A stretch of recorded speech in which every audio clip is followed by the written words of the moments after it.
Hello, and welcome to the Race, Wealth, and Health Podcast, a podcast that serves to educate and empower while we explore the intersections of social justice, economic empowerment, and holistic well-being within communities of color. I am your host, Dr. Joycelyn Morris, and I invite you to join me as we dive deep into the crucial topics that shape our lives, challenge the status quo, and strive for a more equitable future for all. Hello. Welcome to the Race, Wealth, and Health Podcast. I'm so excited. This week we have Dr. Bobby Smith II coming to talk with us about food, power, politics. We'll discuss everything you want to know about the weaponization of food and some of its history and the way that it's been used. Thank you so much, Dr. Smith, for joining us, and let's get into this discussion. Let's do it. Welcome. Thank you. Yes, so Dr. Bobby J. Smith is an interdisciplinary sociologist and assistant professor in the Department of African American Studies at the University of Illinois at Urbana-Champaign. I would love for you to give a little bit more of an introduction and your topic. Tell me about who you are and the work that you're currently doing. Yeah, so glad to be a part of the podcast, glad to be in conversation, talking about things that are really, really important to me in so many ways. So I am a sociologist by training, but my research seeks to understand the African American agricultural and food experience. So I'm interested in understanding how Black people across time and space, at least my current work is mostly Black Americans, how we have in many ways taken agriculture and food up, but not as something only to sustain our lives, but also something that can be used to resist inequalities and inequities that tend to characterize a part of our experience here in the United States. So that's the work that I'm doing. Awesome. So, of course, this is the point in the podcast where I like to introduce how I met Dr. Bobby, but I'm just going to go with Bobby. Going for it first, because that's how I know him. We also have nicknames for each other. I don't know if the podcast is ready, but, it's Bobby and Nancy.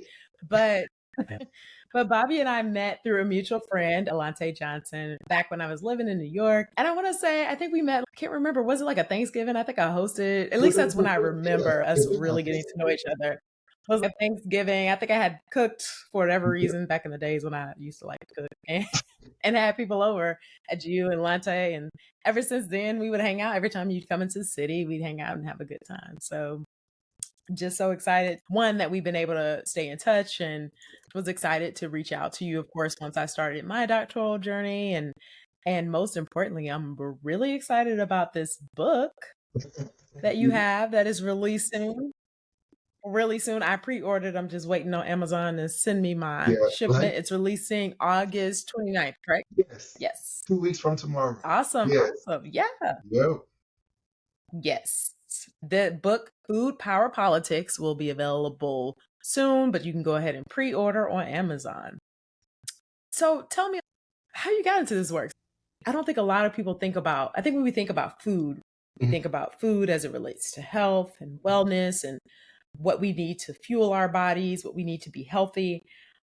But when you and I had our intro call, you talked about specific food as a weapon. I've never thought about food as a weapon and how it's used. So I'm curious, how did you get into the work of looking at food and how it's been used and how it's shown up in history, specifically in Black or African American histories? Yeah, my entry point into this work, it's every time I talk about the work that I do, there's always different ways to come into the conversation. So first and foremost, I come from generations of Black people in the American South who worked the land, whether they were farmers, whether they were sharecroppers, whether they were tenant farmers, whether they were day laborers, farm workers. I come from that legacy both in North Carolina, Pitt County, and also places outside of Waco, Texas. So for me, when I think about agriculture and then also thinking about food, it's always been a part of my life. It's always been a part of my family's experience here in the United States. However, I never thought about it in more of an intellectual way until I got to college. Growing up from generations of that kind of family, as each generation progresses, they want us to go further and further away from working the land, not being farmers, essentially. They want us to be engineers and doctors and don't want us to be tied to the land, because when we think about the Black American experience around land and agriculture, we think about it in terms of slavery, sharecropping, and oppression. But there's also an entirely other side of the story where there's power, there's determination, and there's resistance. So one part of my way into this work was actually by my family. It's a part of just what we've done, what we do. But about how I got into particularly thinking about food as a weapon was when I was learning about what we now know as the food justice movement, how communities that have been marginalized by whether it's corporate agriculture, whether it is people having a lack of access to healthy, nutritious foods, things like that. And food justice seeks to use agriculture and food as these vehicles to address these issues both within the food system and outside the food system. In the intro call, we talked a little bit about the USDA's Economic Research Services statistics around the fact that Black people are the hungriest population in our nation. 21% of the Black households are food insecure. That means at some point in time, those households don't have enough food to live an active life. So what we do know is that when we put that in conversation with this idea of food justice, I came into this work thinking about that. But also, I majored in agriculture. So, one, I have this family background. Two, I have this coming into it thinking about food justice. But the third way is that I've studied agriculture. My undergraduate degree from Prairie View A&M University, which is a historically Black college in Texas. I studied agriculture economics. Then I got a master's in agricultural economics. And now my PhD is in development sociology when I made the switch to think about these issues around agriculture and food from a more sociological level. But for me, I came into this work those three different ways. And it kind of shaped how I began to think about how Black people experience agriculture and also experience food. But this idea of food as a weapon came when I was in graduate school. So I'm doing this food justice work, but in graduate school, I took a class, community organizing and development. And in the course, we read a book called I've Got the Light of Freedom by Charles Payne. And Charles Payne's book is about the Mississippi Civil Rights Movement. And in his book, in chapter 5 of his book's actually up here, in chapter 5 of his book, he talks about this moment where the white power structure in the Yazoo, Mississippi Delta region of the state of Mississippi, which is the northwest quadrant of the state, when the white power structure dismantled a federal food program as a form of voter suppression. And that was the first time I've ever seen food show up in the civil rights story. Again, you're right. When we think about food in our lives, we think about soul food. We think about recipes. We think about the kind of cultural part of it, but we never think about how food can be used as this political weapon, an economic weapon, a political tool. And in reading that book and reading that story, it brought me into this idea of thinking about food as a weapon. And Food Power Politics, the title of my book, is also the theoretical framework I created to uncover, understand, to study the long history of food being used as a weapon against Black communities, but also how Black communities respond by counter weaponizing food. So food power is a concept. Legal scholars, historians, political scientists use the word food power, the concept of food power, to describe moments where one nation withholds food from another nation in times of crisis and conflict. When you transpose that idea down to Black life, go ahead, yeah. No, I was gonna say, pause there for a second, because you mentioned food power politics was a theoretical framework. So for our listeners, just kind of want to break that down a little bit more. And it's particularly important because there's another theoretical framework that has been a very, very hot topic recently, and a lack of understanding of what a theoretical framework is versus a practice in the way that people have been talking about critical race theory, which is a theoretical framework. So if you wouldn't mind explaining that in terms of theoretical framework, and then finish telling us about the movement. So when I say that, I was observing what was going on again in the civil rights movement around food being used as a weapon. And as I was observing that, I began to think about how do you theorize that? So how do we begin to conceptualize what that really means? What does that look like? And a theoretical framework allows us to see things we often would take for granted. it allows us to uncover. So basically, it's a tool that we use to understand parts of the world that are not easily or readily understandable. So you begin to theorize what you're seeing, or Yeah. you begin to make sense of what you're seeing in ways that can help other people, and particularly those of us who are in the academy, help us begin to think about how we make concepts or begin to understand how people navigate their worlds, their social worlds, their political worlds, their Right. economic worlds. So when I was seeing food as a weapon, I immediately wanted to think about how people talked about this before, because food has been used as a weapon since the beginning of slavery in America. I mean, it's a wartime tactic. When two nations are in conflict, or two different bodies of people are in opposition, one of the first ways you can begin to break your opponent down is by starving them or taking away their means by which they can get their own food. So that's exactly what the white power structure was doing to particularly poor rural Black communities across the South. But I use Mississippi as the case to make sense of how this happened, how food was being used as a weapon. But what I was seeing is that I was seeing how people were using food power. So food power is the use how nations use food as a weapon. But I was also seeing how Black people were responding. And that framework of food power didn't help Mm. me see us. So food power allowed me to see those who were using food against us, but not helping me understand how we were using it in response. To think that Black communities are passively sitting back and letting things happen to them and not fighting back is one of those things that we tend to overlook the power of these communities. And in fact, they created a national food network in response to food being used as a weapon against them. So that's where the politics parts come in, because politics captures these tensions and these struggles, lowercase p, these struggles where people in power are going against those who are not in power. But also, that power is also a construct, because the power that one group holds over another only exists in a hierarchy.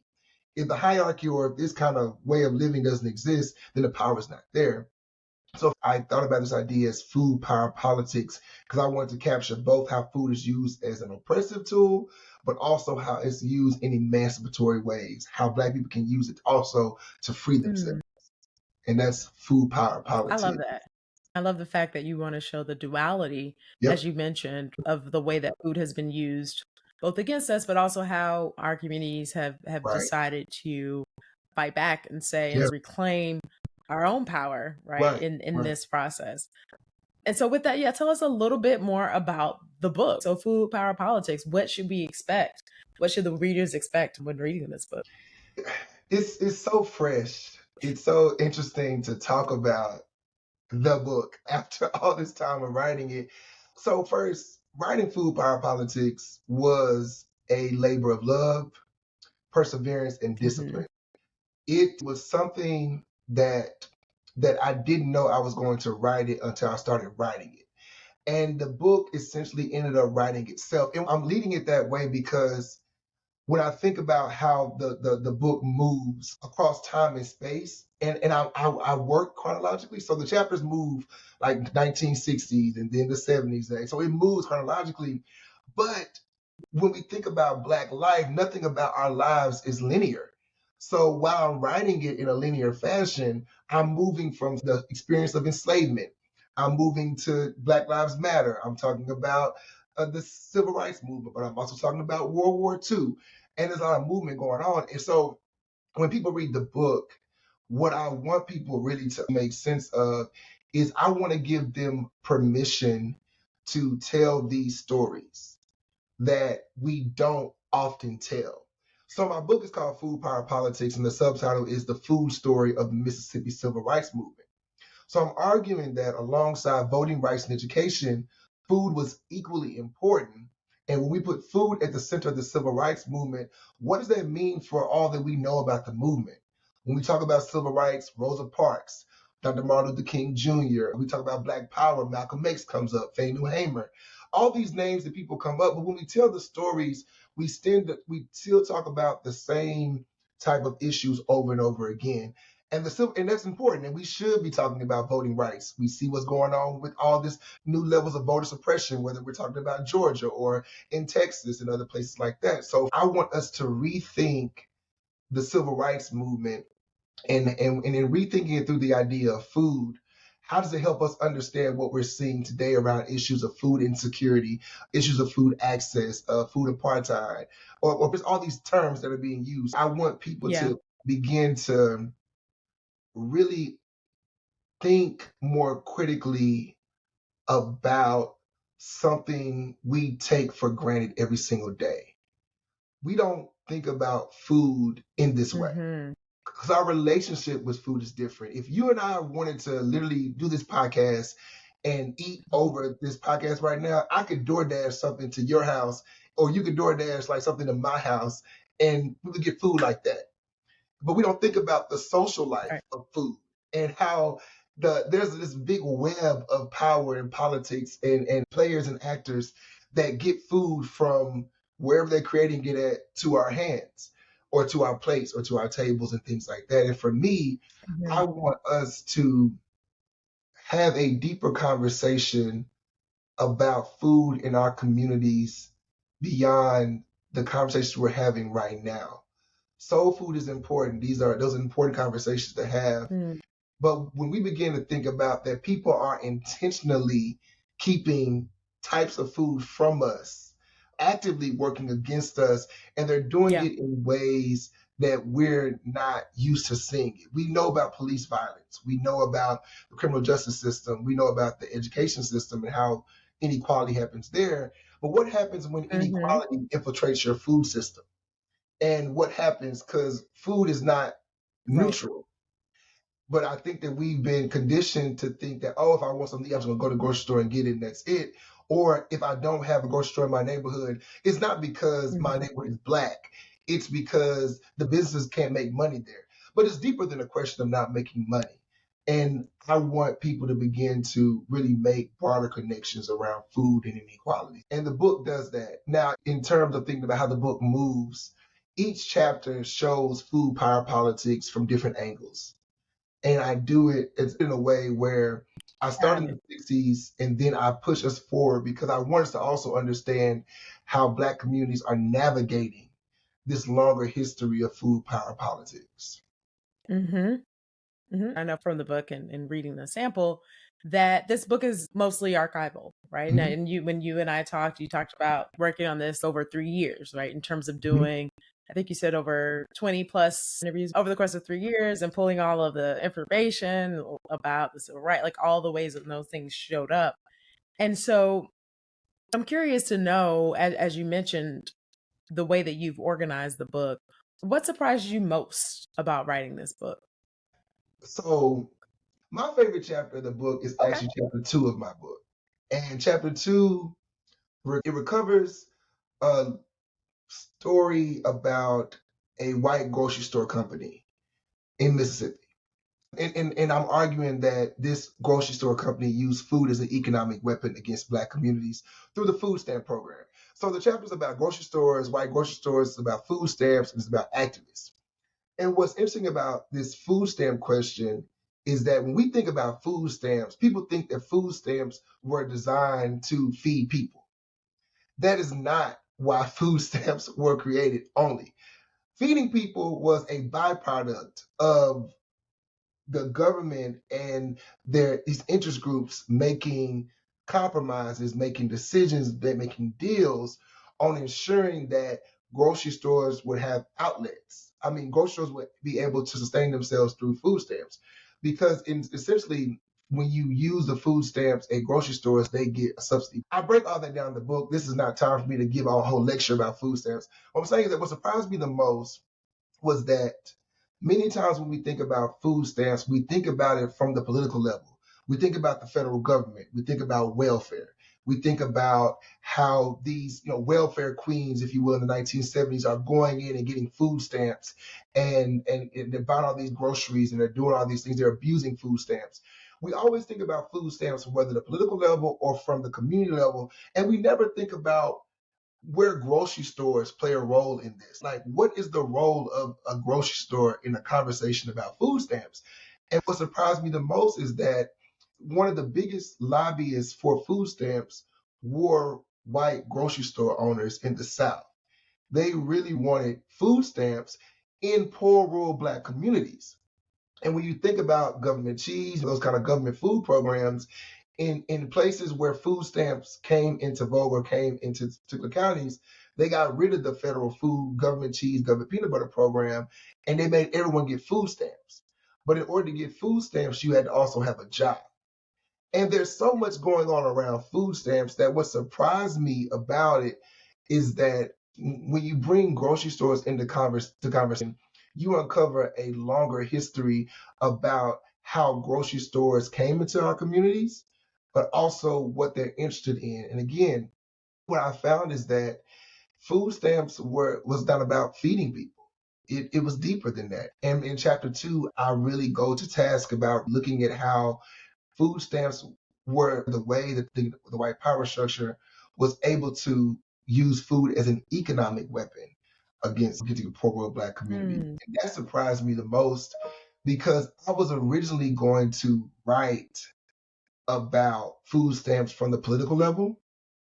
And I just couldn't write it that way because I wanted to come at it differently, and bringing grocery stores into it blew my mind about how even our grocery stores are embedded in webs of power and politics, and the kind of conversations that are had behind closed doors has nothing to do with feeding poor people and everything to do about a particular group of people maintaining or wielding power over those who are powerless. And that's one of the biggest things that really blew my mind about writing this book, how deep it went in. Because I start with grocery stores, but then it goes so far up. And I'm trying to share just enough is that long story short, in the 1960s, the story that I tell is that this goes from the white grocery store owners, from their level, all the way up to the president. And in my book, I actually recover a conversation that Lyndon B. Johnson had with a senator in Mississippi about food stamps and about Black people, and the language that this senator uses to describe Black folks and food and power. It's mind blowing. And again, this is public knowledge. I mean, this is the presidential conversations are recorded. So people know what people are saying. But back then, there wasn't a website where we posted on YouTube and everyone could share on TikTok 30 bits. Like, oh, the president was talking to some man in Mississippi. But listening to that conversation, I was like, wow, this book has written itself, because these people, the kind of backdoor dealings that happens around politics and food is something that everyday people won't have the time to think about, one, or if we knew how people really held power, then I think that we could also fight back differently. And then maybe now that we're in conversation, you got me thinking about the question you asked me earlier about coming into the conversation and what I want people to get out of it. Also, I want people to know how we can fight back. This is a massive class. Go ahead. I'm sorry. And that was going to be my next question, right? Before we get into how we can fight back, because one of the things you said, the whole point of you writing this book is also telling the story of how food was used as a weapon, but also how the Black community did, fight back against food being used as a weapon, as a tool. And so what did you uncover in terms of the ways in which the Black community were in resistance to the idea of having food used as a weapon against them? Yeah. So once civil rights activists understood the rules of the game, once they understood that, oh, this is how y'all gonna move. Oh, so now food is a weapon. So before you were sticking dogs on us, water hoses, all those kind of things keep us from voting, but now you've taken away our food. And when food was taken away, the rules of social struggle changed. That all the gloves were off.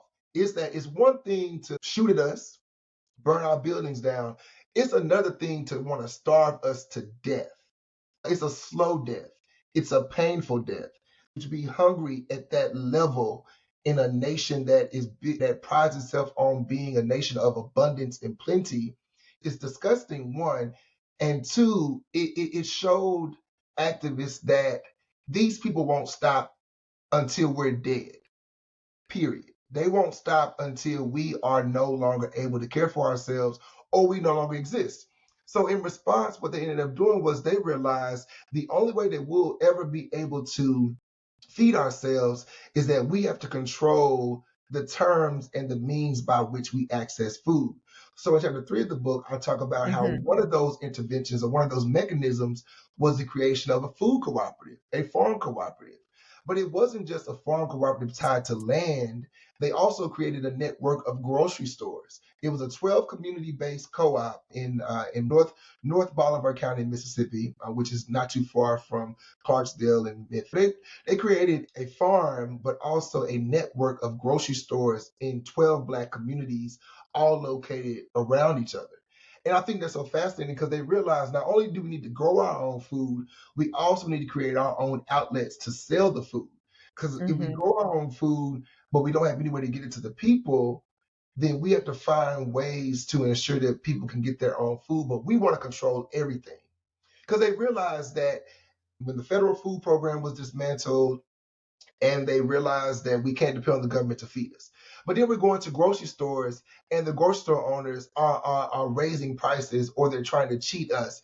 And they realize no matter which way we go, we have to begin to control the terms by which we access our food. And we can decide when, where, and how we want to access food. And that's what I call Black food futures, is that it's a future where Black people have the ability to imagine, to decide the terms by which they want to access food, when, where, and how they want to. And that is a very powerful idea because we've been conditioned to be dependent. Now we've only been conditioned. I would say we've been forced to depend on a system that is not invested in the future of Black people. And one way to handicap our future, to dismantle our futures before we even get to it, is by literally starving us to death. And in response to that, activists created their own programs. And that's one mechanism was a cooperative. And today, people are continuing that legacy. There's cooperatives popping up everywhere. You're seeing community food networks. But these programs are, again, it's not just about trying to get food to people in the immediate to meet their immediate needs. It's also about shifting power dynamics.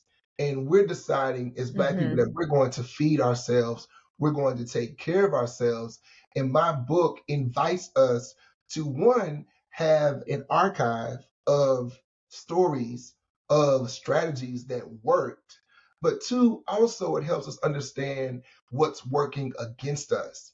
And many times we're fighting so much that we don't necessarily think about the particularities of the forces that are working against us.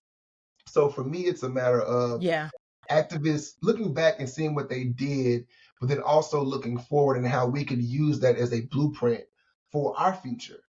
And to recognize that food is still being used as a weapon against us, but it looks different. And what does it look like? And how do we begin to connect these dots? Yes, I love that. I love that. I think that that's a really great thing to acknowledge. If we don't understand our history, it will continue to repeat itself. And so I love the idea that you have explored the history of food weaponization. And the goal is for us to use that and see, one, how it's showing up, and also what is happening today. And I think that's a great transition point as well in terms of moving us a little bit to the discussion of today. So I think you mentioned earlier, and correct me if I'm wrong, that approximately 22% of Black households experience food insecurity. And I think that's more than double the US average. I think you mentioned around 7%. Yep. And so what does that mean? And how have maybe recent events affected that? Like, what are we seeing in this post-pandemic space around food and Black households? So with the pandemic hitting when it did, there was a lot of momentum around, rightly so, food shops. People need to get food. People want to be home. They want to be safe. So we saw grocery store shelves were empty. People were buying bread. Like, I mean, people never even ate bread like that. And people were just buying bread for just to have it. A lot of shock buying. And And right. And toilet it's tissue. We'll never forget right. the toilet tissue shortage. Right. It's like, so all this is every fiasco that came with the pandemic. And what happened with the numbers, what we saw was that actually food insecurity among Black households increased and food insecurity among white households decreased, which means that white households became more food secure and we became more food insecure in the pandemic. And we haven't been able to really figure out what, like, isolate what is happening. So my answer to your question is going to be a matter of there's something to pick up. There's some static here. There's some dynamics happening here because we do know that a lot of the children in Black households, especially poor Black households, are dependent on schools for food. So when the schools closed down during the pandemic, there were 2 weeks where a lot of people didn't eat. A lot of children didn't eat. And then I don't know what happened down in Florida, but I do know Illinois and Texas, while schools were closed, parents were still able to drive up and pick up food for their kids from the cafeteria because students really depend on those meals to eat. And a lot of times what we see is that in particularly poor Black households is that the children usually only eat during school hours for a number of reasons. So one reason why we know is that the one of the main sources of getting food to students or to young people, because again, the food insecurity and these numbers about food insecurity and food security in terms of the USDA, it's not an individual proxy, it's a household. So if anyone in the household at one moment doesn't have enough access to food, then you're in a food insecure household. So the kids are no longer getting the food they need. They're used to getting, so they're hungry. Also, parents weren't working. Some people lost their jobs. Food benefits were different. So all these things are impacting, and while they're impacting all households in different ways, the particularities in Black households really hit different. And what we found was that because of these dynamics, it goes back to what I was saying earlier with the book, is that these activists and these community members realize that the only way we'll ever be able to feed ourselves, the only way we'll be able to even counter these horrible statistics that don't really capture essence of what it means to be hungry. And that's what bothers me sometimes about how we talk about food insecurity rates and we talk about lack of access to food, but as if this is not a really intimate type of oppression. Being hungry hurts. I, I get passionate about it because we don't talk about how intimate it is for someone not to have the food they need to develop. So not only are the households being impacted, by the pandemic, but now young Black folks aren't getting the food they need to develop their bodies and minds. And I'm glad you brought up the pandemic because we also started to recognize the importance of immune boosting foods. Your body needs nutrients to have a healthy immune system to fight off diseases like COVID-19. So if you don't have access to nutritious foods or healthy or nutrients, then your body, when it is attacked by COVID or you get sick, you can't even fight it. So there's also some type of relationship between the lack of access to nutritious foods and people getting COVID and being able to fight it. What we do know is that when the pandemic first hit, older Black people, particularly Black folks, were disproportionately impacted by the pandemic. They were getting sick quicker. A lot of them were dying quicker. And with that being said, there's some type of relationship between the food. And again, it's not even about having access to food. It's about having access to nutritious food that can actually help build up your body and your mind. And that's why for me, when I see those numbers, for me, it's so many reasons why it's happening. But what is clear across the board is that it is a very intimate type of oppression that hurts. It's not some feed the children commercial where people are walking around skinny and their bones showing. This is not that whole trope of that third world narrative thing that we in America like to position ourselves in proximity from. This is that people in your neighborhood are hungry and can't feed themselves, and we need to figure out why they can't feed themselves. And that's the kind of work that I've devoted myself to. Well, that's it for this week's episode. Be sure to join us next week to continue the conversation on food, power, politics with Dr. Bobby J. Smith and learn more about how food is being used as a tool today. Enjoyed the show? Be sure to like and rate the podcast. You can find the Race, Wealth, and Health podcast on multiple platforms, including Amazon Music, Apple Podcasts, Google Podcasts, Spotify, and YouTube. Be sure to subscribe and turn on your notifications so you never miss an episode. I also want to hear from you, so don't forget to connect with me on social media. You can follow the podcast on Instagram and Facebook at Race, Wealth, Health. By joining the online community, you'll stay updated on the latest episodes, behind-the-scenes insights, and engaging discussions. Share your thoughts, comments, and questions there. I appreciate your support in sharing the podcast with your friends, family, and colleagues who may also find value in these conversations. Thank you again for joining me on this journey. Until next time, take care, stay informed, and keep up the good fight for equality.